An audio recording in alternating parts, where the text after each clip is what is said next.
2017 में supreme court का 9 जज की बेंच का जजमेंट था, जो जस्टिस के एस पुत्तास्वामी केस है। ये 9 जज की बेंच ने ये कहा था कि जो right to information versus right to privacy, इस बारे में उन्होंने 3 अलग अलग पार्ट में, मतलब 7 जज का एक जजमेंट है, एक जज का अलग है और एक जज का अलग है, इस तरह से 3 पार्ट में ये जजमेंट प्रकाशित हुआ था, जो 24 अगस्त 2017 को आया था। उसके बाद एक जस्टिस श्री कृष्णा कमेटी बनी थी, जो सुप्रीम कोर्ट के रिटायर्ड जज है, और उन्होंने इसका पहला ड्राफ्ट प्रस्तुत किया था, जो पर्सनल डाटा प्रोटेक्शन बिल 2018 के नाम से आया था। लोकसभा के चुनाव आ जाने की वजह से ये प्रस्तुत नहीं हो सका, और इसके बाद दूसरा बिल था, जो पर्सनल डाटा प्रोटेक्शन बिल 2019 के नाम से प्रस्तुत किया गया। इसमें ज्वाइंट पार्लियामेंट्री कमेटी ने अपनी एक रिपोर्ट दी, जो ज्वाइंट कमेटी में लोकसभा और राज्यसभा दोनों के एमपी होते हैं, और इसके बाद ये 2021 में ये बिल प्रस्तुत हुआ सदन में। फिर इसमें 81 जेपीसी जो है, इनके द्वारा 81 संशोधन, मतलब अमेंडमेंट्स, इसमें सजेस्ट रिकमेंडेशंस प्रस्तावित किए गए। तो इसलिए 3 अगस्त 2022 को मंत्री जी ने वो बिल वापस ले लिया कि इसमें सदन में इतने सारे संशोधनों की चर्चा करना संभव नहीं है, और जो तीसरा बिल प्रस्तुत किया, ये पहले के बिल के 2 बिल के मुकाबले काफी छोटा है। पहला जो 2018 का जो बिल था, इसमें 112 सेक्शंस थे, उसमें भी 81J में संशोधन प्रस्तावित था, लेकिन वो दूसरी तरह से था। 2019 का बिल प्रस्तुत हुआ, जिसमें 81J में कोई संशोधन प्रस्तावित नहीं था, उसमें 98 सेक्शंस प्लस एक शेड्यूल था। और अभी जो नया संशोधन आया है, जो तीसरा जो संशोधित बिल प्रस्तावित हुआ है, इसमें 17 दिसंबर 2022 तक, इसमें चूंकि 18 नवंबर को यह प्रकाशित हो चुका था, तो विद इन 1 मंथ वेबसाइट पर इसमें सजेशन इनवाइट किए गए। इसमें सिर्फ 30 सेक्शन है, और जो एक शेड्यूल है। इसका जो मुख्य मुद्दा यह है कि हम जो इंटरनेट पर जो प्रकाशित करते हैं, और जो डेटा बड़े बड़े डाटा फिड्यूशियरी के पोजीशन में होता है, जैसे फेसबुक है, व्हाट्सएप है, या जो बड़ी कंपनियां हैं गवर्नमेंट की, जो या प्राइवेट कंपनी भी है, जैसे ट्विटर है, इंस्टाग्राम है, इन सब पर आरटीआई लागू नहीं होता था। अब इसके जो 2 पॉजिटिव एस्पेक्ट ये होंगे कि इसमें राइट टू इन्फॉर्मेशन के बारे में भी एक अलग से सेक्शन है पूरा, और आरटीआई इन पर भी लागू हो जाएगा, और ये पूरी की पूरी प्रक्रिया ऑनलाइन होगी। ये आरटीआई उस तरह का नहीं है जैसे ट्रेडिशनल सूचना आयोग में लगाते हैं उस तरह से। जो लोग इसमें डेटा प्रकाशित करते हैं, वो भारत की जनता है, और इसमें लगभग 76 करोड़ जो इंटरनेट यूजर्स है, इनको डाटा प्रिंसिपल कहा गया है। और डाटा प्रिंसिपल में ना सिर्फ भारतीय नागरिक, बल्कि इनके जो कंपनीज या जो फर्म वगैरह है, आर्टिफिशियल ज्यूरिडिकल पर्सन है, उनको भी अधिकार दे दिया गया है कि वो भी इंटरनेट पर जो पोस्ट करते हैं, तो जो पोस्ट करने के बाद उन्होंने क्या पोस्ट किया, कब तक ये डेटा रखा जाएगा, किस तरह से प्रोसेसिंग होगा, और इसका प्रोसेसिंग भारत में ही किया जाए, और ये विदेशों में ये डेटा ना जाए, क्योंकि इंटरनेट इंटरनेशनल प्लेटफॉर्म होता है। तो इस तरीके के भी प्रोटेक्शन इसमें दिए गए हैं। इसमें ये जो राइट टू प्राइवेसी है, ये एक लीगल राइट भारत में पहले रिकॉग्नाइज नहीं था। ये सिर्फ संवैधानिक अधिकार और मूलभूत अधिकार था। संवैधानिक और मूलभूत अधिकार का मतलब हाईकोर्ट या सुप्रीम कोर्ट के नीचे इसमें न्याय नहीं मिलता था। थोड़े बहुत प्रोविजन जो राइट टू प्राइवेसी को प्रोटेक्ट करने के लिए किए गए हैं, वो 81J और सेक्शन 11 में है, प्लस 19(2) और 19(4) में भी इसमें दिया गया है। सेक्शन 7 में भी आरटीआई एक्ट में पहले से इसके बारे में प्रोविजन है। और 81J में जो सूचना दी जाती है, उसमें काफी लंबी प्रक्रिया है, कि जिसमें लगभग 6 माह लग जाते हैं, क्योंकि इसमें पहले 10 दिन का नोटिस देना पड़ता है, फिर उसको 19(2) 19(4) में फर्स्ट अपील सेकंड अपील का अधिकार थर्ड पार्टी को होता है। तो ये पूरी की पूरी प्रक्रिया को ऑनलाइन करने के लिए अब इसमें इंस्टेंटली जो भी ये है, केवल डिजिटल डेटा के लिए ये लागू होगा, और जो ऑफिसों में ऑलरेडी जो पर्सनल डेटा है, उस पर ये लागू नहीं होगा। तो ये डिजिटल डेटा के प्रोटेक्शन के लिए सभी नागरिकों को जो प्राइवेसी का अधिकार है, कि हम जो डेटा देते हैं वेबसाइट पर, या गूगल हमसे जो कलेक्ट करता है, या फेसबुक व्हाट्सएप वगैरह जो ट्विटर इंस्टाग्राम या बड़ी बड़ी कंपनियां जो है, इनका लगभग 5 साल से काफी विरोध है कि इस तरह का भारत में कोई भी बिल ना आए, क्योंकि ये सभी डेटा वो लोग उसका वो यूज करते हैं, मिस यूज करते हैं, अब्यूज करते हैं, पर्पज उनका लॉफुल है या अनलॉफुल है, इस बारे में कोई भी पारदर्शिता इस मामले में नहीं थी। अब इस बिल के आ जाने से आरटीआई उन पर भी लागू हो जाएगा, और इसके लिए data protection board of India, इस तरह से एक अलग अथॉरिटी जो स्पेशल कोर्ट रहेंगे वो बनाए गए हैं, प्लस उनको एक इंटरनल ग्रीवेंस हैंडलिंग मैकेनिज्म कि कोई भी ऑनलाइन कंप्लेंट कर सके, और ऑनलाइन कंप्लेंट करके जो भी केवल अपने बारे में, स्वयं के बारे में जो भी उसने डेटा पोस्ट किया है उसको अपडेट करना, करेक्शन करना, डिलीट करना, मॉडिफाई करना, ये सभी तरह के अधिकार है, ये भारत के सभी सभी नागरिकों को मिल जाएंगे, क्योंकि लगभग ये संख्या अभी 120 करोड़ तक इंटरनेट यूजर्स की संख्या बढ़ने का अनुमान है। जो मोबाइल नंबर है वो भी 10 डिजिट के बजाय 11 डिजिट हो जाएंगे, क्योंकि अभी हमारी कैपेसिटी 100 करोड़ है और इंटरनेट यूजर 100 करोड़ से ज्यादा बढ़ने वाले हैं। तो इन सबको, ये जो ऑनलाइन वेबसाइट है जो बड़े बड़े डेटा कलेक्ट करते हैं, इनको डाटा फिड्यूशियरी कहा गया है, और जो ज्यादा डेटा कलेक्ट करते हैं उनको सिग्निफिकेंट डाटा फिड्यूशियरी कहा गया है। और इसका पालन न करने पर इसमें मैक्सिमम 250 करोड़ रुपए तक का जुर्माना है, और नोटिस अगर इसको 500 करोड़ रुपए तक भी बढ़ाया जा सकता है। तो इसमें जो 50,000 छह अलग अलग ऑफेंस इसमें दिए गए हैं, लेकिन ये इसमें पेनल्टी है केवल, ये क्रिमिनल पावर्स इसमें बोर्ड को नहीं दिए गए हैं। पहले के जो दो बिल थे 2018 और 19, इसमें क्रिमिनल पावर भी थे, सर्च एंड सीजर के भी पावर थे कि किसी का भी वेबसाइट या कोई भी सर्वर है वो सीज कर सके, उसको रोक सके, इस तरह के power data protection authority of India को दिया गया था। अब डाटा प्रोटेक्शन अथॉरिटी की जगह एक बोर्ड बनाने का प्रस्ताव है, और डाटा प्रोटेक्शन बोर्ड जो है इसको केवल सिविल कोर्ट के बराबर पावर रहेंगे, और सिविल कोर्ट में इसमें कोई फाइन वगैरह वो नहीं लगा सकते, केवल पेनल्टी लगा सकते हैं 250 करोड़ तक की, जो सिविल होता है, फाइन क्रिमिनल होता है। तो इसको माइनर क्रिमिनल लॉ के बजाय एक सिविल लॉ की तरह आरटीआई एक्ट की तर्ज पे ये बिल बनाया गया है, कि जिससे इन पर भी आरटीआई लागू हो जाए, और इसको जो ऑनलाइन ही पूरी व्यवस्था हो और एक डिजिटल ऑफिस होंगी ये data protection board of India की, इस तरह का प्रावधान इसमें है। तो मुझे लगता है कि जो 81J के जो संशोधन है, जिस बारे में सभी आरटीआई कार्यकर्ता चिंतित है, और इसमें जो 2018 में जो ये हुआ था, बिल प्रस्तावित हुआ था, उसमें कुछ दूसरा संशोधन प्रस्तावित था। 2019 में तो 81J में कोई भी संशोधन प्रस्तावित नहीं था, और जो अभी नया बिल आया है इसमें पूरा अनक्वालिफाइड उसको बनाने का ये हुआ है कि पर्सनल डेटा है वो हर तरह से रोक दी जाएंगी, इस तरह का प्रावधान है, और इसलिए आरटीआई कार्यकर्ताओं का काफी विरोध है, वो मैं समझ सकता हूँ। लेकिन इसमें पर्सनल डेटा की डेफिनेशन दी गई है, पब्लिक इंटरेस्ट है जो डिफाइन किया गया है, इस एक्ट का भी ओवरराइडिंग इफेक्ट है, और जो दूसरे कॉन्सिक्वेंसेस है आरटीआई का पालन न करने के लिए, इसमें दूसरे तरह का आरटीआई दिया गया है जो पूरी तरह से ऑनलाइन आरटीआई होगा, और सभी जो प्राइवेट कंपनीज है वो आरटीआई के दायरे में, मतलब जो जो वेबसाइट पर डेटा पब्लिश करते हैं, क्योंकि वो लोग होस्ट करते हैं, एक्चुअली उनको इंटरमीडियरी पहले कहा गया है इंफॉर्मेशन टेक्नोलॉजी एक्ट 2000 में। अब उनका जो स्टेटस बन गया है, वो स्टेटस इसमें बनाया गया है कि वो डाटा फिड्यूशियरी या सिग्निफिकेंट डाटा फिड्यूशियरी रहेंगे, और किसका डेटा उन्होंने लिया है, तो हर व्यक्ति को अपना या अपने परिवार का जो डेटा है, वो डेटा, मतलब माइनर चिल्ड्रन का भी डेटा है वो प्रोटेक्ट रखा जाए, ताकि कोई इसमें ऑफेंस या उसको गलत तरीके से प्रोसेसिंग ना हो। तो ये सब चीजें जो है वो उसमें उनको प्रकाशित करना पड़ेगा, और डेटा कलेक्ट करने के पहले उनको एक नोटिस देना भी, ऑनलाइन नोटिस भी आ जाएगा जो हर नागरिक पढ़ेंगे, और सभी भारतीय भाषा को इसमें शामिल किया है। तो केवल इंग्लिश के बजाय संविधान के 8वीं अनुसूची में जो जो भाषाएं है, ये सभी भाषाओं में नोटिस देने का और ये करने का, सभी पब्लिक वेबसाइट्स जो इंटरनेट पर जो भी वेबसाइट्स है जो डाटा कलेक्ट करती है पब्लिक से, उन सबके लिए ये बाध्य हो जाएगा, और इंग्लिश के अलावा बाकी भाषाओं में भी उनको नोटिस देना आवश्यक, मतलब जो जो डाटा प्रिंसिपल है, इसमें लगभग 78 करोड़ डाटा प्रिंसिपल्स है जो भारत के नागरिक है या जो बाकी सब है, उनको डाटा प्रिंसिपल कहा गया है। तो जो डाटा प्रिंसिपल से जो लोग डेटा वो कलेक्ट कर रहे हैं ऑनलाइन बड़ी संख्या में, उसका प्रयोजन क्या है, उस डेटा का प्रोसेसिंग कौन करेगा, उस डेटा को वो भारत में प्रोसेसिंग कर रहे हैं या बाहर प्रोसेसिंग कर रहे हैं, और उस डेटा को कितने टाइम तक वो रिटेन करेंगे, ये सब चीजें उनको इस राइट टू इंफॉर्मेशन में बताना आवश्यक रहेगा। इस तरह के प्रावधान इसमें किए गए हैं।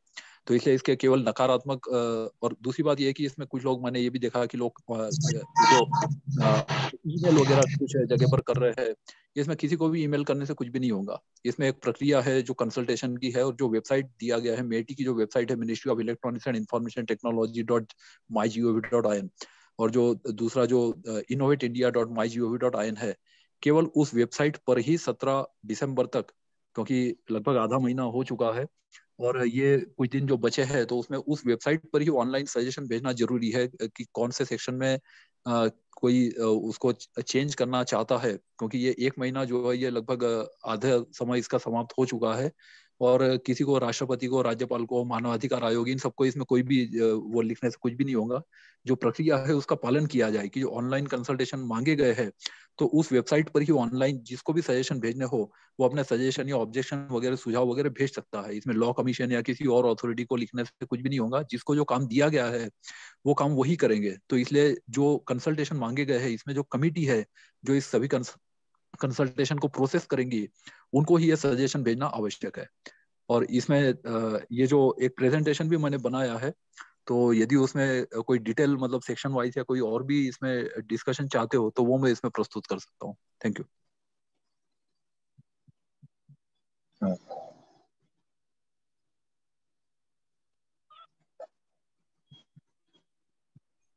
धन्यवाद वीरेंद्र जी, आपने बहुत ही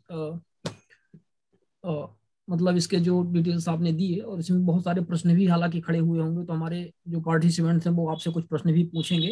हालांकि अभी तो हैंड रेज नहीं है। यदि आप में से कोई कुछ वीरेंद्र जी से पूछना चाह रहा है तो आप लोग अपने हैंड रेज का ऑप्शन चुनकर आप अपनी बात यहाँ पर रख सकते हैं, तब तक कि हमारे यदि एक्सपर्ट्स जुड़ते हैं, विशेष तौर पे गांधी जी, क्योंकि वो इस विषय पर कुछ अपना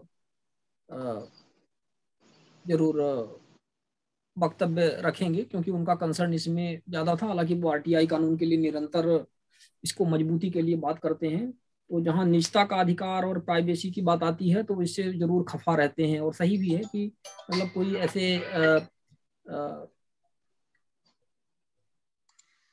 बहुत पर्सनल यदि ऐसी कोई जानकारी ना हो जिससे डिसेंसी और मोरालिटी का वायलेशन हो, उस स्थिति में बहुत सारी जानकारी पब्लिक होनी चाहिए, क्योंकि मेजोरिटी ऑफ द पीपल जो हैं वो middle class, lower middle class, lower class के हैं भारत में, आप जानते हैं। और ये प्राइवेसी वाले लोग बहुत ही कम है। इनका प्रतिशत हमें लगता है कि 1-2% से भी कम होगा, जिनके पास बहुत सारी ऐसी खुफिया चीजें रहती हैं जो या कि उनको धन से संबंधित जानकारी है, उनके रिलेशनशिप से संबंधित जानकारी है, या उनके बिजनेस से संबंधित जानकारी है, तो वो उसको जरूर साझा नहीं करना चाहते। लेकिन मेजोरिटी ऑफ द पीपल जो हमारे देश के हैं वो सामान्य सी जानकारी आज प्राप्त करने में असमर्थ है, क्योंकि आरटीआई कानून जिस तरह से आया 2005 में, तब से लेकर के आज तक जैसे बहुत सारी जानकारियां जो स्वयं ही प्राप्त होनी थी आज तक हमें प्राप्त नहीं हो पाई हैं, और छोटी छोटी जानकारियों के लिए हमें वर्षों चक्कर लगाना पड़ता है। लोक सूचना अधिकारी और सूचना आयोग के और बहुत सारी शिकायतें जगह जगह करनी पड़ती है, कोर्ट में जाना पड़ता है। आज मतलब बहुत सारे मामले तो कोर्टों में आपको सिर्फ सूचना के अधिकार के वायलेशन से ही संबंधित मिल जाएंगे, जिससे उनका भी एक तरह से ओवरबर्डन टाइप का हो रहा है। तो ये हमें हमें लगता है कि भारत जैसे देश में जहाँ प्राइवेसी का कोई मतलब विशेष नहीं है, जहाँ लोग अभी भी खुले आसमान के नीचे रहते हैं, प्राइवेसी का कोई ह्यूमन राइट्स का वायलेशन का या ऐसा कोई मतलब कोई विशेष समझ में नहीं आता है कि आखिर इनका मायना क्या है। मायना मैंने आपको बताया कि हमारे देश में मायना सिर्फ 1-2% लोगों का है जो चाहते हैं कि उनके लिए प्रिविलेज उनकी लाइफ है और प्राइवेसी है उनकी जिंदगी में, और वो नहीं चाहते कि वो जिंदगी उनकी सामने आए उसको लेकर के। और इस तरह से अब बाकी लोगों को कोई विशेष फर्क नहीं पड़ता है कि मतलब उनकी कोई क्या जानकारी हासिल करना चाहेगा, उनके बैंक अकाउंट, उनके मोबाइल मैसेज, चैट जो करते हैं वो, या इससे उनको कोई विशेष फर्क नहीं पड़ता है। बहुत सारे लोग तो अपने आप ही जब सोशल मीडिया प्लेटफॉर्म पर होते हैं तो ये सारी परमिशन अपने आप ही देते रहते हैं और वो ज़्यादा केयर भी नहीं करते। तो कारण सिर्फ इतना है, जो कंसर्न है वो चिंता का कारण सिर्फ इतना है कि इस जो digital personal data protection bill 2022 है, डीपीडीपी जो भी आप इसे कहिए, इसके नाम पर जो आरटीआई कानून को और कमजोर करने की जो नियत है, वो जो नियत छुपी हुई है सरकार, क्योंकि सरकार पर कोई विश्वास कर नहीं सकता, ना हम कर सकते ना आप कर सकते, क्योंकि सरकार चुप्पे चुप्पे क्या कर दे वो हमें आपको पता नहीं है। बताएगी तो बहुत ही फैंसी तरीके से वो बताएगी। इतने स्यूडो इंटेलेक्चुअल्स आपको मिलेंगे जो इतने फैंसी तरीके से वो चीज को मॉडिफाई करके आपको ऐसा समझा देंगे कि वो चीजें मतलब आपको लगेगा वाह, इससे अलावा तो और कुछ हो ही नहीं सकता। असली सच्चाई यदि धरती पर कहीं कुछ है तो यही है जो सरकार और इनके जो इंटेलेक्चुअल्स, स्यूडो इंटेलेक्चुअल्स बताना चाह रहे हैं। तो इसके चक्कर में जो हमारा जो आरटीआई कानून खत्म हो रहा है, जो हमारी जानने का जो अधिकार खत्म हो रहा है, जो जवाबदेही हमारे प्रशासनिक तंत्र में नहीं बची हुई है, और ये जो निरंतर उसके कारण जो भ्रष्टाचार बढ़ता जा रहा है, वो हमारे लिए ज्यादा चिंता का विषय है। हमें भी कोई फर्क नहीं पड़ता कि हमारी प्राइवेसी, हमारा कौन क्या लेगा, बैंक अकाउंट ले लो कि भाई हमारे अंदर एक घर के अंदर एक कैमरा लगा दो, बाहर लगा दो, हम कहाँ जाते हैं, क्या करते हैं, किससे बात करते हैं, क्या फर्क पड़ता है। हम ऐसा कुछ बात ही नहीं करते हैं। बहुत सारे लोगों को इससे कोई फर्क ही नहीं पड़ता है। मैंने आपको बताया ना, खुले आसमान में रहने वाले लोग, इनकी सारी जानकारियां ऑलमोस्ट, मतलब जब जो चाहे तब वायलेट कर दे, पुलिस जब चाहे उनके घर में घुस जाए, उनको उठा करके ले जाए। ना कोई लॉज है, ना कोई रूल्स है, ना रेगुलेशन है। ह्यूमन राइट्स का वायलेशन यहाँ पर डे होता है, डे टू डे हो रहा है, कहीं भी ह्यूमन राइट्स का वायलेशन हो रहा है। ऐसे देश में पर्सनल डेटा प्रोटेक्शन और ये सब बिल का कोई विशेष मायना, मैंने आपको बताया कि सिर्फ 1-2% से भी कम लोगों के लिए रहता है।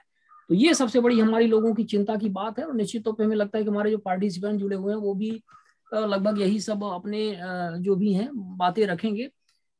इसके साथ ही हमें लगता है कि आगे बढ़ना चाहिए। और यदि हमारे बीच में कोई पार्टिसिपेंट्स हैं यहाँ पर जो अपनी कुछ बात रखना चाह रहे हैं, तो वो कृपया अपने हैंड रेज करें और अपनी बात यहाँ पर रख सकते हैं। हमें लगता है कि हमारे जो एक्सपर्ट्स हैं वो काफ़ी देर से जुड़ेंगे, गांधी जी कार्यक्रम में अबाउट 11:40 11:45 जुड़ेंगे, तो हम उन्हीं को सुनेंगे। बाकी लोगों का अभी कब जुड़ते हैं, कहाँ व्यस्त हैं, वो हम आपको अभी फिलहाल नहीं बता सकते, क्योंकि हमने मैसेज सबको किया था। हमारे बीच में देवेंद्र अग्रवाल जी भी जुड़ चुके हैं। देवेंद्र अग्रवाल जी, स्वागत है। कल आपकी हमारी कुछ चर्चा हो रही थी, हाँ, इस विषय में कल हमारी आपकी चर्चा हो रही थी। कुछ और लोगों को भी बुलाने के लिए आपने कहा था, तो उधर से कुछ संपर्क हो पाया है क्या लोगों से? नहीं हो पा रहा। मैं अंजलि दीदी से कोशिश कर रहा था संपर्क करने की, नहीं हो पाया। गांधी जी तो आएंगे बताए थे उन्होंने, हाँ, तो गांधी जी का कोई इशू नहीं था। तो ठीक है, फिर हमारे जो वरिष्ठ साथी हैं वीरेंद्र कुमार ठक्कर साहब ने बहुत अच्छा तरीके से इस के बारे में समझाया है। और अभी शायद आप थोड़ा सा लेट जुड़े हैं। यदि आप इसमें कुछ कहना चाह रहे हैं तब तक, जब तक हमारे दूसरे साथी जुड़े, तो मेरे स्वागत है। ख्याल से वीरेंद्र ठक्कर जी को एक बार उसको और ब्रीफ करेंगे वो, तो हमारे लिए ज्यादा अच्छा रहेगा, क्योंकि वीरेंद्र ठक्कर जी ने उस पर काफी स्टडी की हुई है। कल भी परसों भी उन्होंने हमारे को शाम को उस पर काफी नॉलेज दिया है, शेयर किया है। जी, वीरेंद्र जी ने बहुत अच्छे ढंग से बताया, हालांकि वो रिकॉर्डेड मिल जाएगा और बाद में चर्चा भी होगी। तो जतिन जी हैं जिन्होंने हैंड रेज किया हुआ। जतिन जी, आप क्या बात रखना चाहते हैं, आप क्या पूछना चाहते हैं?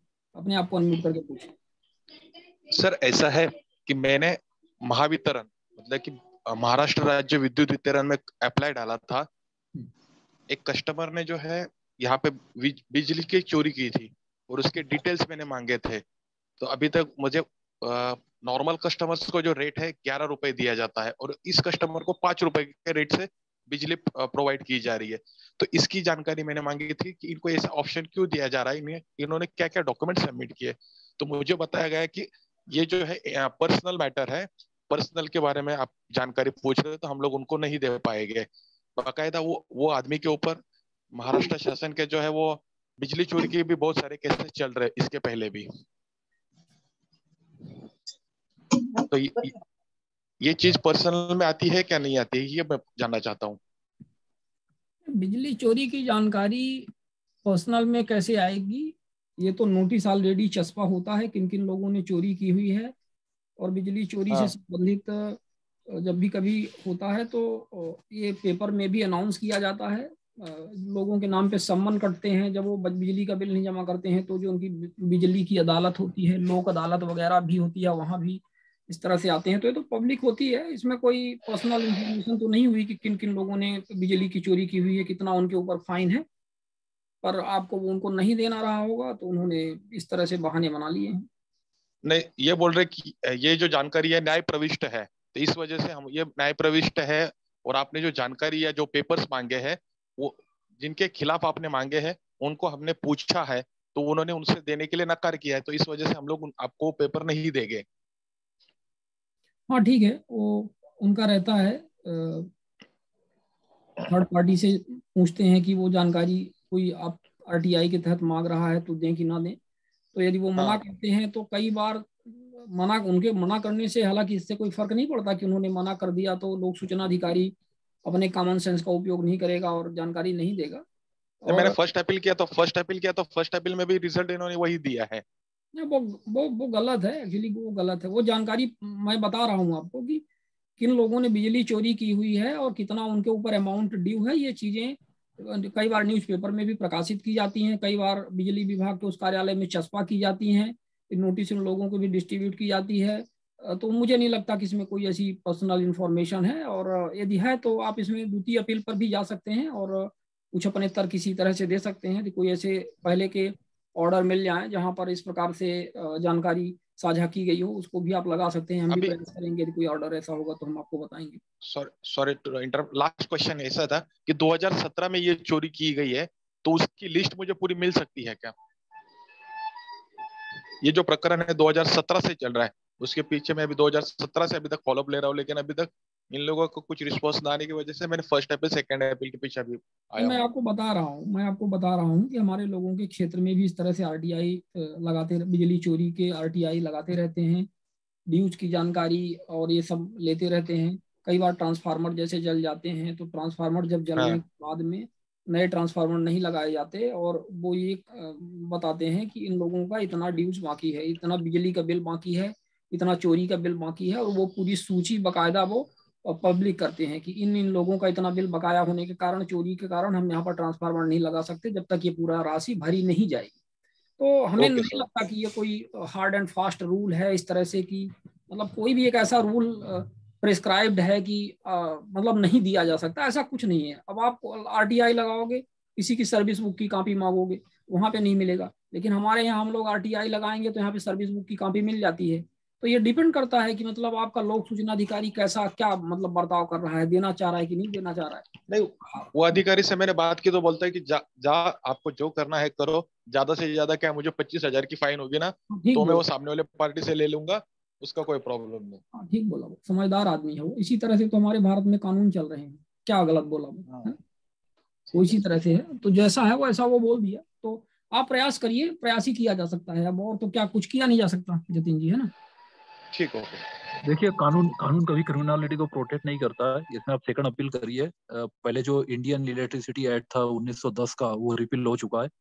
उसमें थेफ्ट या बिजली की चोरी डिफाइंड नहीं था, तो इसलिए आईपीसी 378, 379, 380, 381 इसमें किया जाता था और इसको चोरी मानने से प्रॉब्लम होती थी। अब जो नया कानून आया है इलेक्ट्रिसिटी एक्ट 2003, इसमें बिजली की चोरी को भी चोरी माना गया है और ये इलेक्ट्रिसिटी एक्ट 2003 का वायोलेशन है कि कोई बिजली की चोरी कर रहा है। तो इसमें आप सेकंड अपील करिए। और ये जो क्रिमिनलिटी है, जो कि क्रिमिनलिटी है, तो इसमें जो 81J का इसमें पर्सनल सूचना के नाम पे इन्होंने जो पीआईओ लिया है वो बिल्कुल गलत है और आपको इसका सेकंड अपील पे प्रतिवाद करके वो सूचना आपको हासिल करनी चाहिए। तो इसलिए आप सूचना आयोग में इसमें द्वितीय अपील कर सकते हैं, जैसा शिवानंद द्विवेदी जी ने अभी आपसे कहा है। और बीरेन जी, हमें लगता है कि बिजली की चोरी तो कोई चोरी है ही नहीं, मैं तो इसे ह्यूमन राइट्स में मानता हूँ। और मुझे लगता है कि सरकार को बिजली, पानी, सड़क, आवास, भोजन, मतलब 4-5 ऐसी चीजें हैं, और हेल्थ केयर, 5-6 चीजें ऐसी हैं जो आज के डेट में जो समझदार सरकारें हैं, जो अपने आप को एडवांस मानती हैं, जो अच्छे लोकतंत्र मानते हैं, उनको ये चीजें ऑलमोस्ट फ्री कर देनी चाहिए। और इनके लिए वो दूसरे टैक्स के माध्यम से कहीं दूसरे साइड से उनको इसकी व्यवस्था करनी चाहिए। इसको मुझे लगता है कि बेसिक ह्यूमन राइट्स में इनको ला देना चाहिए, क्योंकि हाँ, ये एक तरह का वैसे आर्थिक अपराध है। और इसमें जो डिफरेंशियल स्लैब्स होते हैं, ये डिफरेंशियल स्लैब्स में जो पर्पस है कि अलग अलग कंजम्पशन यदि है तो अलग अलग कंजम्पशन पैटर्न के लिए अलग अलग रेट से टेरिफ लिया जाता है। जैसे कि डोमेस्टिक के लिए अलग है, कमर्शियल यूज के लिए है तो अलग है, इंडस्ट्रियल यूज के लिए अलग है। तो इस तरह से जो डिफरेंशियल स्लैब्स है, और फिर जो यूनिट्स में चूंकि बिजली गिनी जाती है कितने किलोवाट आवर है, तो वो क्योंकि मैं इलेक्ट्रिकल इंजीनियर में भी डिप्लोमा किया है, तो इसमें जो कैलकुलेशन होता है एनर्जी का वो किलोवाट आवर के हिसाब से करते हैं। और वो जो एनर्जी है उसमें जो स्लैब्स रखी जाती है वो इस तरह से हो कि अलग अलग टाइप के जो कंज्यूमर्स है, और चूंकि हमारा जो डिमांड ज्यादा होती है और सप्लाई लिमिटेड होता है, जो इलेक्ट्रिसिटी का है अलग अलग, चाहे हम उसमें हाइड्रो इलेक्ट्रिक ऐड कर ले या थर्मल या जो नॉन कन्वेंशनल एनर्जी सोर्सेज ये भी सब ऐड कर ले, तो वो स्लैब इस तरह से रखी गई है कि जो डोमेस्टिक है उनके लिए सबसे लो रेट होते हैं, जो कमर्शियल या इंडस्ट्रियल है उसमें हाई रेट होते हैं। अब इसमें चोरी दो तरह से होती है। पहली चोरी वो होती है जो इंजीनियर्स करते हैं, कि जो ट्रांसमिशन लॉसेस जिसको कहते हैं, कि जिसमें कॉपर लॉसेस, आयरन लॉसेस, तो ये कोई लिमिट होती है इसकी कि अमुक परसेंट से ज्यादा नहीं होता, 6-8%। लेकिन जब बहुत ज्यादा वो होता है, जैसे कोई दिखाता है 48%, 50%, 80%, इतना लॉस नहीं हो सकता, तो ये सीधा मतलब है कि अवैध कनेक्शन दिए गए हैं इंजीनियर द्वारा खुद ही या पब्लिक द्वारा लिए गए और उनके द्वारा कोई कार्रवाई नहीं की जा रही। तो ये एक तरह से चोरी होती है। दूसरी चोरी जो आपने बताया कि जैसे एक कैटेगरी में आते हैं और वो दूसरे कैटेगरी में जाते हैं अपना बिल बचाने के लिए, मतलब एक ही बिल दे रहे हैं, वो चोरी नहीं कर रहे हैं, लेकिन एक ही वो लोअर रेट से पे कर रहे हैं। वो जो उन पे अप्लीकेबल होना चाहिए वो इंडस्ट्रियल या कमर्शियल रेट है जो हाई रेट होना चाहिए, लेकिन वो डोमेस्टिक रेट से या लोअर रेट से पे कर रहे हैं, अवैध गतिविधियां चला रहे हैं और उस बारे में वो बताते नहीं है। ये दूसरी तरह की चोरी है। तो आपका जो मामला है ये स्पष्टता उसमें दूसरे तरह की चोरी का है, कि जिसमें अपनी कैटेगरी या अपना जो कंजम्पशन है, जो स्लैब है, उस, क्योंकि अलग अलग स्लैब के अलग अलग रेट होते हैं, कि आपका जैसे 100 यूनिट है तो ये रेट रहेगा, 500 यूनिट है तो ये रेट रहेगा, 1000 यूनिट है तो ये रेट रहेगा, 1000 से ऊपर आपका ये रेट रहेगा। तो इस तरह से अलग अलग स्लैब वाइज टेरिफ इसमें लिया जाता है। तो ये जो स्लैब है उसमें वो कोशिशें करते हैं कि हम लोअर स्लैब में आए ताकि बिजली की चोरी की जा सके। तो ये चोरी का दूसरा तरीका है, ये आपको समझना पड़ेगा और इसको आपको सूचना आयोग को ये चीज बतानी पड़ेगी और इनको एक्सपोज करना पड़ेगा। Thank you. जी वीरेंद्र जी, बहुत ही सार्थक आपने जानकारी दी है। और हमारे साथियों के कोई प्रश्न है तो आप लोग अपना हैंड रेज का ऑप्शन चुनकर और अपनी बात रख सकते हैं। हमारे बीच में ललित सोनी है, शायद कुछ पूछना चाह रहे थे, अभी उनका वीडियो ऑन था। ललित सोनी जी, क्या क्या प्रश्न है आपका?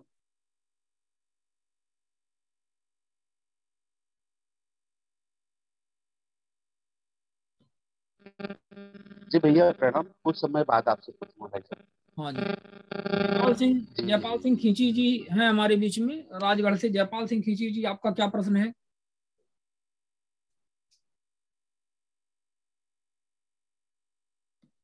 सुनीता मैडम है, सुनीता मैडम कुछ पूछना चाह रही हैं। सुनीता जी। हाँ नमस्कार सब। नमस्कार। हाँ जी, मेरी आवाज आ रही सर? जी जी, आपकी आवाज आ रही। हाँ सर, मेरे दो प्रश्न थे। एक ये था कि मैं एक हाउसिंग सोसाइटी में रहती, कोऑपरेटिव हाउसिंग सोसाइटी में। तो वहां पे मैं कमेटी मेंबर थी। तो उस कमेटी के खिलाफ कंप्लेंट की गई थी और उसमें 83-88 का इंक्वायरी हो रहा था। तो उसमें गलत फैक्ट्स दिए गए थे कंप्लेंट करते वक्त। तो उसके लिए मुझे बैंक रिकॉर्ड चाहिए था सोसाइटी का, कि हाँ क्या क्या पेमेंट हुआ और किस किस समय हुआ। तो उसके लिए मैंने आरटीआई पहले तो सोसाइटी से मांगा, सोसाइटी ने नहीं दिया। फिर मैंने आरटीआई डाला बैंक में, नेशनलाइज बैंक में। तो वो बैंक ने भी उसको, आरटीआई को रिजेक्ट किया। फिर मैंने फर्स्ट अपील डाला, तो फर्स्ट अपील में भी उन्होंने रिजेक्ट कर दिया कि 8 1 जे के इसमें हम आपको नहीं दे सकते। जी, तो ये जानकारी तो मुझे जब तक मिलेगी नहीं सर, मैं अपना पक्ष कैसे रख पाऊंगी? सही है। तो 8 1 जे के तहत उन्होंने एग्जाम्पशंस में आपकी जानकारी ला दी है। वीरेंद्र जी क्या कहेंगे इस विषय में? मार्गदर्शन करिए सुनीता जी का।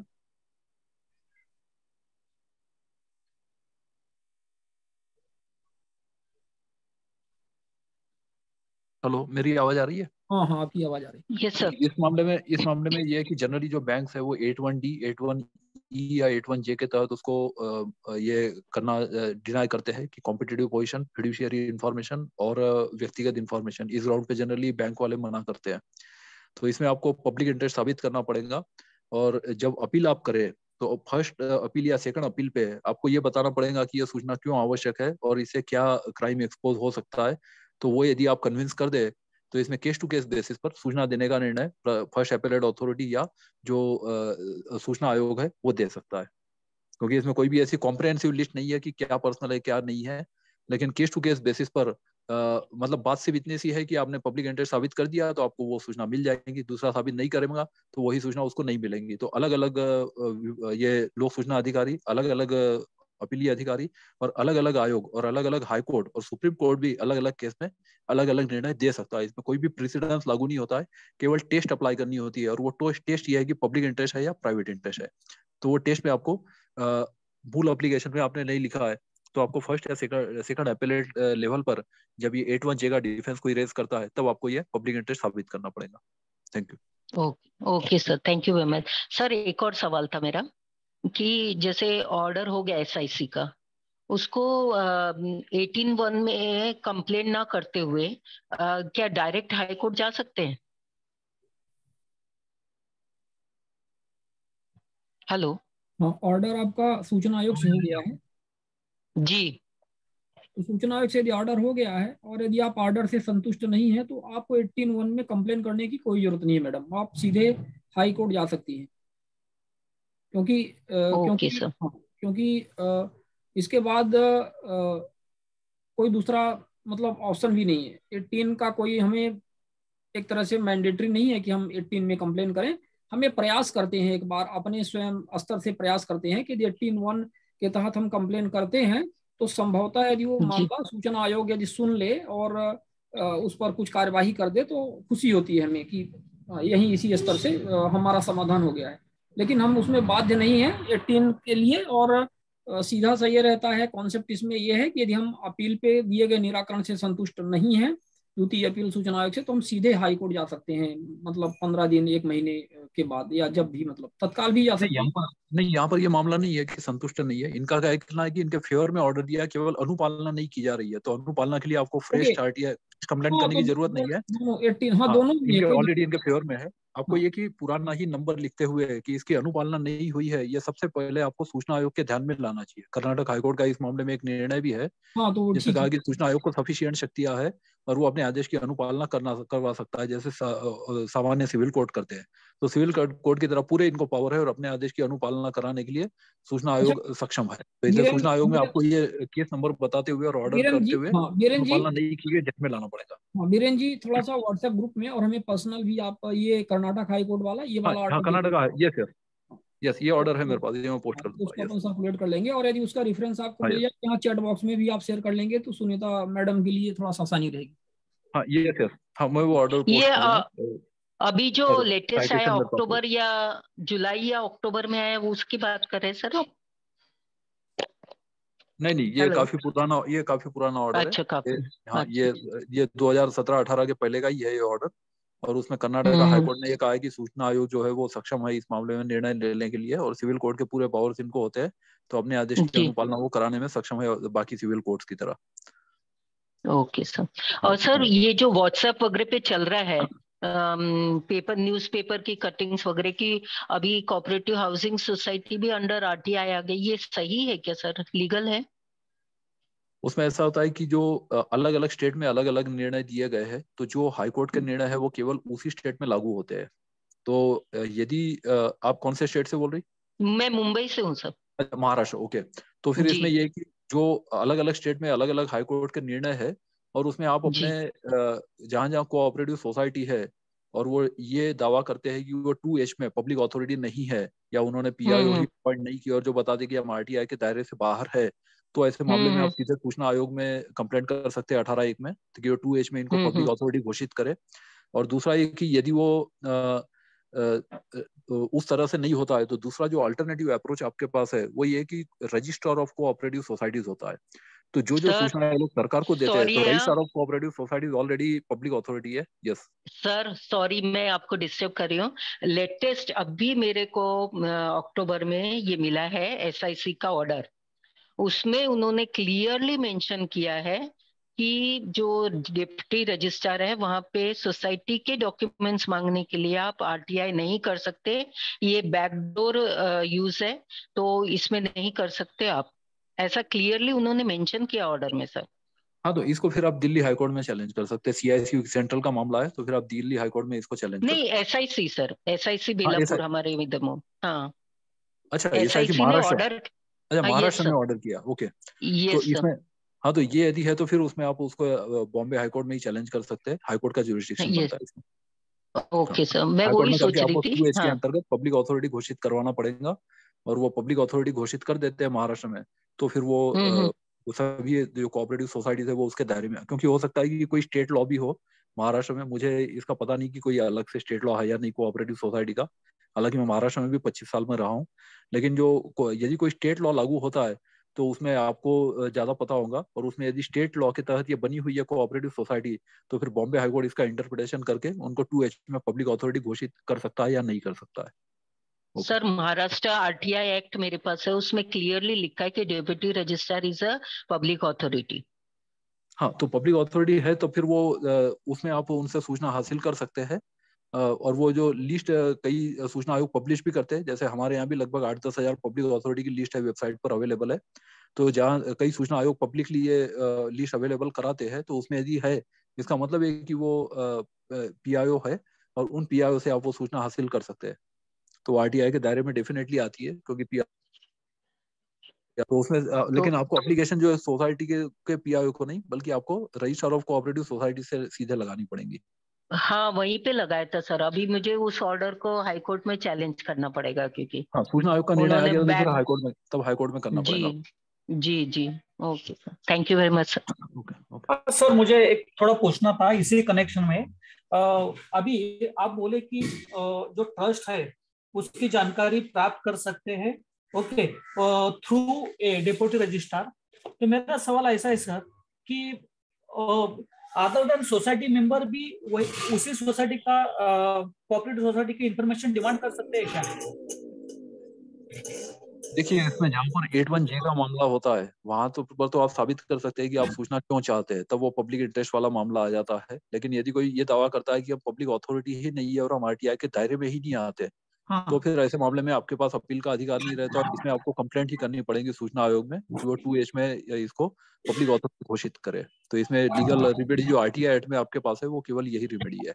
और अलग अलग स्टेट में अलग अलग ये है, क्योंकि कोऑपरेटिव सोसाइटीज के स्टेट लॉ भी होते हैं और उसके तहत ये स्थापना की जाती है।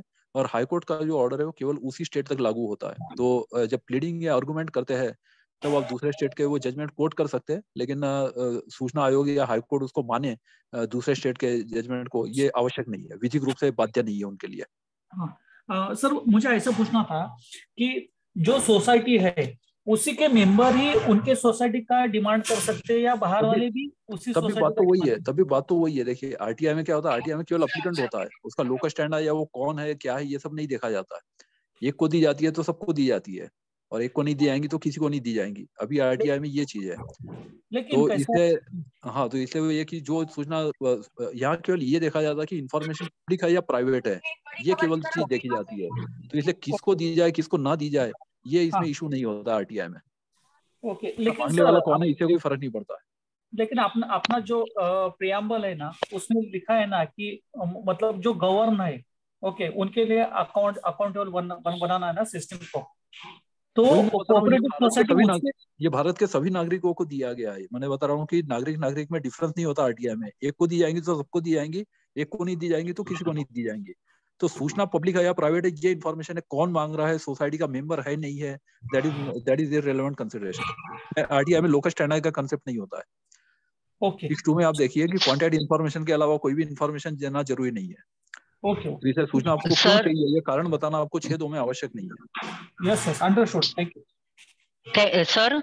अभी मुझे जो मैं अभी आपको केस का बता रही थी उसमें मालूम है मैं सोसाइटी की मेंबर हूँ, फ्लैट भी मेरे नाम से है, उसके बाद भी ऐसे क्या बोलते हैं आप थर्ड पार्टी इंफॉर्मेशन मांग रहे। How it can be sir, मैं सोसाइटी की मेंबर हूँ और मैं सोसाइटी का इंफॉर्मेशन मांग रही हूँ, उसके बावजूद भी वो एग्री करने को तैयार नहीं थे।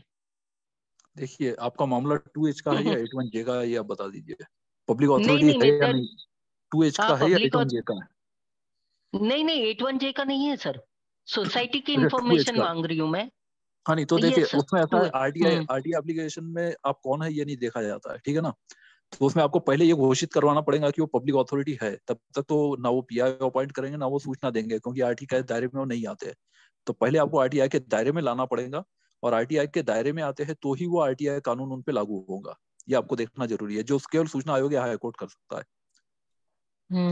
नहीं मेरा पॉइंट ये था सर, वो मुझे थर्ड पार्टी बता रहे हैं। थर्ड पार्टी है, देखिए पीआईओ और कोऑपरेटिव सोसाइटी के जो पब्लिक ये है, उसके अलावा जितने भी व्यक्ति है भारत के, ये सब के सब थर्ड पार्टी है। थर्ड पार्टी की डेफिनेशन ऑफ सेक्शन 2N में देख लीजिए। तो आरटीआई एक्ट में यही देखा जाता है कि आप फर्स्ट पार्टी है या सेकंड पार्टी या थर्ड पार्टी है। तो चूंकि आपने आरटीआई एक्ट में एप्लीकेशन लगाई, हो सकता है कोऑपरेटिव सोसाइटी का भी कोई प्रावधान हो कि जिसमें आप सूचना हासिल कर सके, जैसे कि कंपनी के जो ये होते हैं शेयर होल्डर्स है, वो अपनी एनुअल रिपोर्ट की कॉपी कभी भी मंगवा सकते हैं, है ना।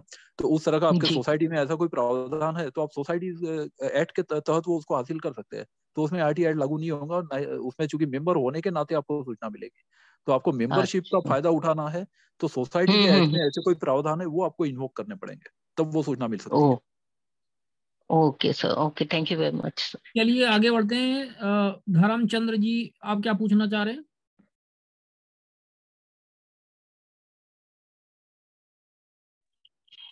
हेलो।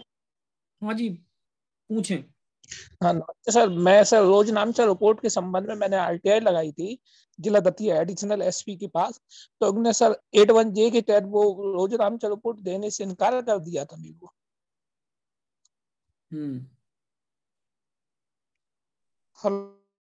इन्वेस्टिगेशन चल रहा है अभी? जी नहीं सर, इन्होंने देने से इनकार कर दिया है। 81H है या 81J, किस धारा में मना किया? 81J। 81A national security. कोई देशद्रोह का मामला चल रहा है क्या आपके खिलाफ? नहीं नहीं, 81J। 81J है जी। अच्छा जी, अच्छा, व्यक्तिगत सूचना होने के नाते। जी हाँ। तो इसमें ये एफआईआर किस पर हुई है? आप पर हुई, किसी और व्यक्ति पर हुई है? मेरे भाई के ऊपर एफआईआर हुई थी सर झांसी में। हाँ तो वही लगाया ना फिर, तो वो क्यों नहीं लगा रहा खुद? वो जेल में से भी लगा नहीं, था, वो बाहर है कि मतलब अंदर है? वो खुद वो क्यों तो नहीं लगा बाहर रहा? है सर। असल में वो तो वो क्यों नहीं लगा रहा? वहाँ दतिया जिले में की गई थी सर। तो उसको देखिए, पहली बात तो उनको सीआरपीसी में भी राइट टू इन्फॉर्मेशन है। सीआरपीसी में जो भी ट्रायल जिसके खिलाफ चलता है तो मैजिस्ट्रेट जो है वो एफआईआर की कॉपी, फाइनल रिपोर्ट की कॉपी, जो धारा 161 में जो बयान दिए गए, ये सभी चीजें दे लेते हैं। दूसरी बात ये कि जो केस डायरी और ये जो एफआईआर भी मिल जाती है, जो केस डायरी होती है ये पहले मैजिस्ट्रेट देखता है। तो मैजिस्ट्रेट के पहले आपको नहीं मिलेगी। क्या वो मैजिस्ट्रेट ने देख ली है? आपके पावर मैजिस्ट्रेट से ज्यादा नहीं हो सकते। क्रिमिनल ट्रायल में पहला पावर मैजिस्ट्रेट का होता है। एक मिनट सर, मैजिस्ट्रेट असल के में थ्रू आप वो क्यों नहीं मंगवा रहे? मैजिस्ट्रेट के थ्रू ट्रायल नहीं, में वो रोज मंगवाइए। नाम की रिपोर्ट मेरे को कोर्ट में लगाने के लिए चाहिए थी सर। लगाना नहीं होता, वो आपको डिमांड करनी होती है। आप अपनी प्रेयर में मैजिस्ट्रेट को लिखिए, मैजिस्ट्रेट खुद मंगवाएगा और आपको दिखाएगा। मैजिस्ट्रेट देखे बिना आपको कैसे देगा? ठीक है सर, जिस एसआई ने अरेस्टिंग की थी वो दतिया से अरेस्टिंग की गई थी और रात में अरेस्टिंग की गई थी, उसे दिन में अरेस्टिंग दिखा दी गई थी। 2 बजे दिन में वो आप चैलेंज कर गई सकते हैं, लेकिन चैलेंज तो आप मैजिस्ट्रेट के सामने ही करोगे ना। जो ट्रायल चल रहा है वहीं पर तो आप दिखाओगे ये सब चीजें।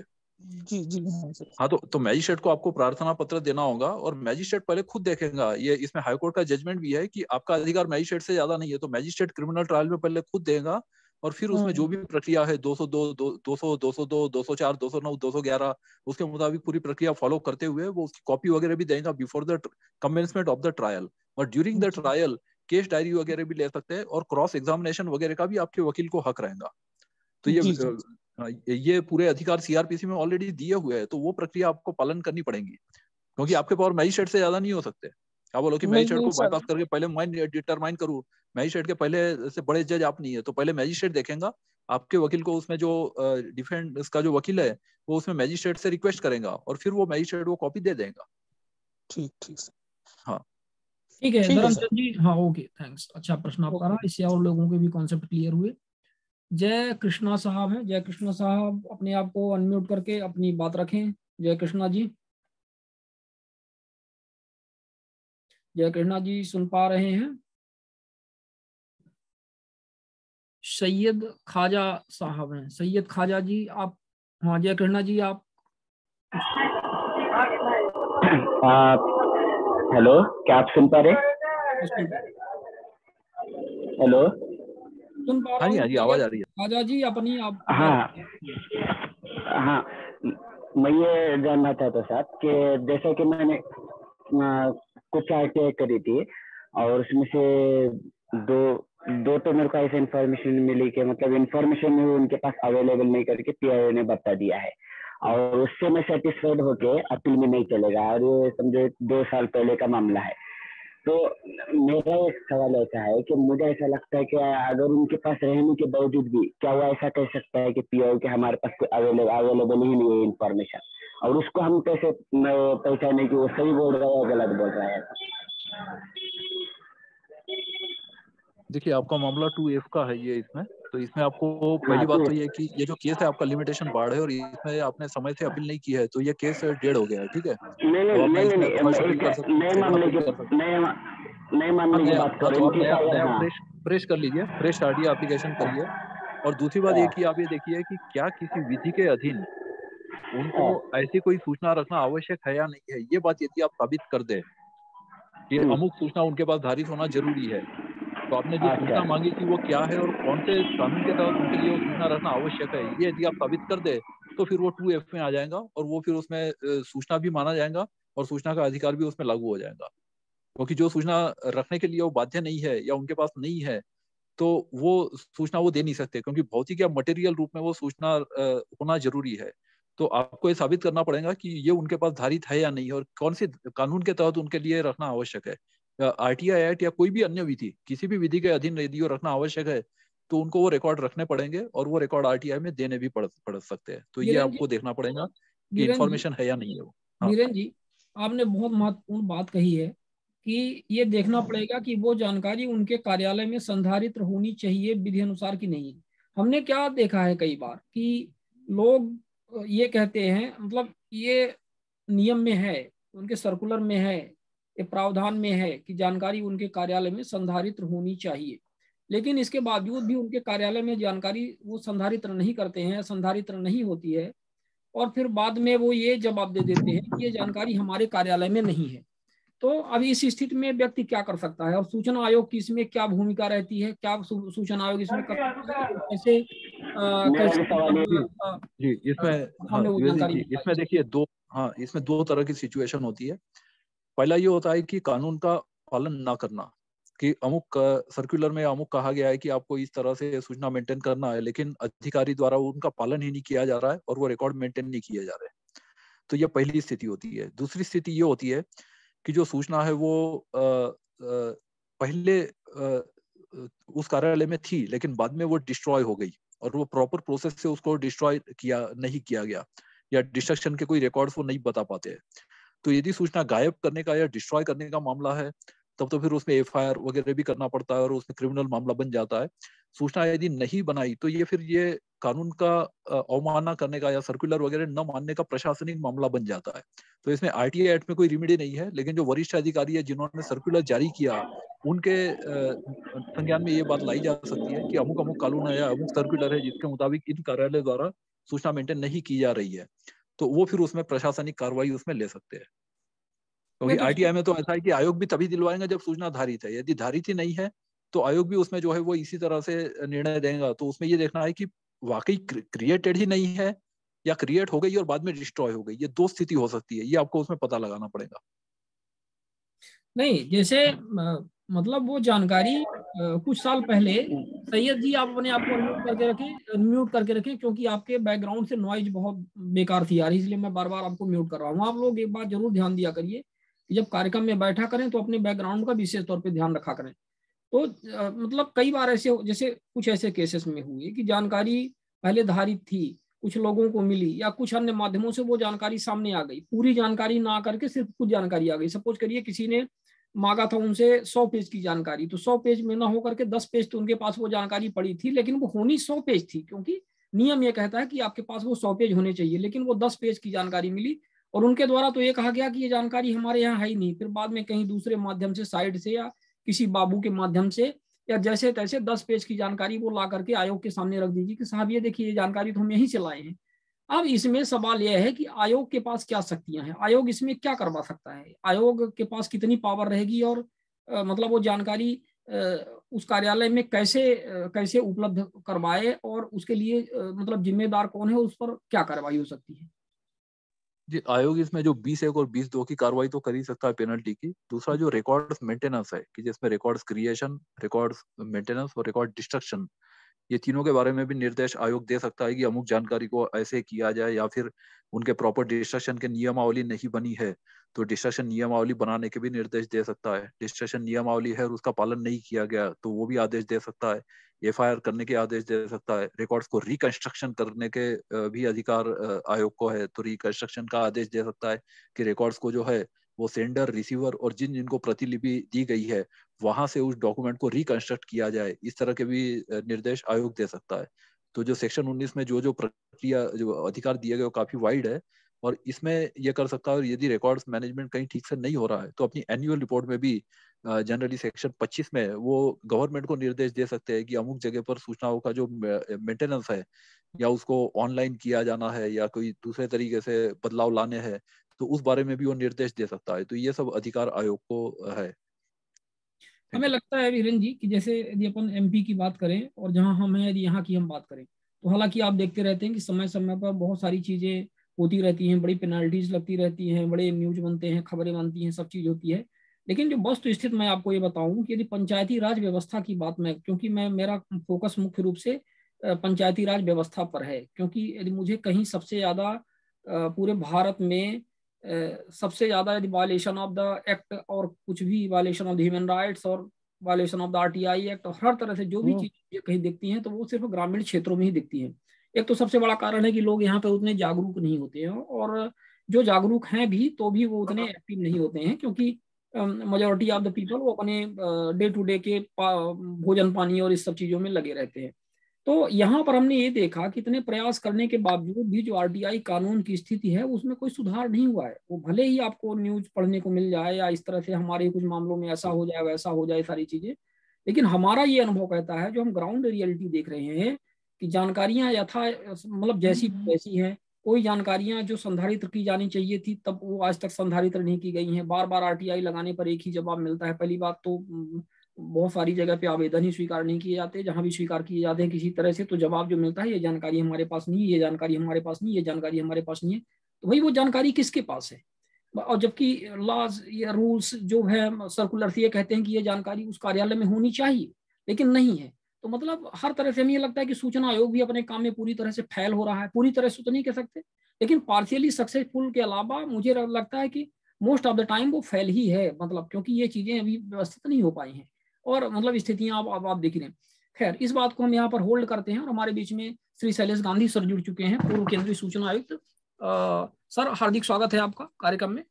और सर अपने आप को अनम्यूट कर लीजिएगा। और आपका इंतजार था शुरू से ही, क्योंकि बाकी तो हमारे जो विशेष अतिथिगण हैं वो सम्मिलित नहीं हो पाए हैं। शायद वो भूल जाते हैं कि कार्यक्रम हमारा संडे को होता है या अपनी कोई ना कोई उनकी व्यस्तता रहती होगी। हालांकि इसके बारे में वो मैसेज भी नहीं कर पाते कि वो जुड़ पाएंगे कि नहीं जुड़ पाएंगे। तो ये थोड़ा सा काफी ऑकवर्ड सिचुएशन भी कभी कभी निर्मित हो जाती है, पर कोई बात नहीं, हम लोग इसके आदी हो चुके हैं। तो शैलेश सर हमारे बीच में आ चुके हैं और आज जिस तरह से है digital personal protection data protection bill 2022 जिस तरह से लाया जा रहा है, इसके प्रावधान जो हैं, और इस बात पर सबसे तो बोला जाए तो मुखर होकर के जो कोई बात करने वाला था, लिखने वाला था, आवाज उठाने वाला था, तो वो थे श्री शैलेश गांधी सर। और उन्होंने इस विषय पर काफी कुछ अभी तक लिखा भी है, आवाज भी उठाई है। अब उसका क्या कितना इम्पैक्ट हुआ है उसके बारे में हम जानेंगे, और इसके फ्यूचर और प्लस आरटीआई एक्ट का सेक्शन 81J है जिसमें कुछ प्रावधान उसमें से मिटाए जाने का चल रहा है, उसके क्या ड्रॉबैक्स हो सकते हैं और उसके लिए क्या किया जाना चाहिए, इन सभी मुद्दों पर चर्चा करेंगे। शैलेश सर का एक बार पुनः स्वागत है। सर स्वागत है। नमस्कार साथियों, पहले हम समझ लें कि लोकशाही की जो कल्पना है